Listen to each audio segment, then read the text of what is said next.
For today's video nga ay maghahatid na nga tayo ng speaker sa Puok Tugbungan kasi bukas na bukas nga ay pesta na sa kanila. Pero bago nga ang lahat ay hatid ko muna itong pamangkin ko sa school nila. Sabi ko nga pag may star ka ulit ipapakita sa akin ay bibili na kita ng ice cream.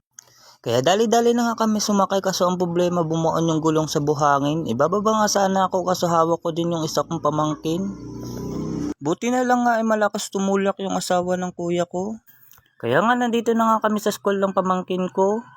Kaya nga dali-dali na itong bumaba itong pamangkin ko. Sabi ko nga sa kanya makinig ka sa teacher mo. Sabi niya nga babay na daw, ipapasok na daw siya sa loob. Kaya dali-dali na nga kami umalis ng kuya ko kaso nga lang nakita ko itong gwapong pinsan ko. At pagkalipas ng isang minuto nandito na nga kami sa pabahay ng Barangay Briones. Kaya paalam muna Barangay Briones.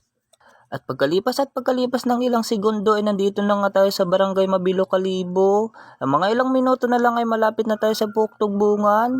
Pero bago tayo makadating din ay dadaanan din natin yung Barangay Kaano. At pagkalipas nga ng ilang minuto ay nandito na rin tayo sa Barangay Puok. Kaya may mga banderitas pala yan ay bukas na daw yung pesta nila. At pagdating nga namin ay pinagbuksan agad kami ng gate. At kaya nga dali-dali nang binaba ng kuya ko yung mga speaker naming dala. Itutulong nga sana ako kaso hawak ko yung bunso kong pamangkin. At pagkatapos nga namin may dala yung mga speaker kaya pumunta na kami dito sa junction para magpakilo ng mga tanso namin. At kinilom na nga ni kuya yung tanso pero hindi ko nakita kung ilang kilo. Pero ang natanggap namin ay nasa 600 din. Sa mga naghahanap pala ng junk shop ay dito mo lang yan makikita sa harap ng Niri Bake Shop, Kaano, Kalibo, Aklan. Kaya nga medyo nagugutom nga kami kaya bumaba muna kami para bumili ng batchoy. Kaya pinili ko pala ay gotong Batangas.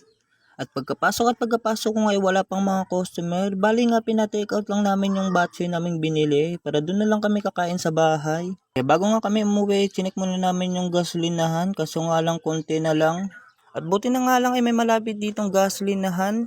Kaya nagbagas na nga lang kami ng 100. At kaya nga dali-dali na nga kami umuwi kasi may pasok pa yung kuya ko sa trabaho.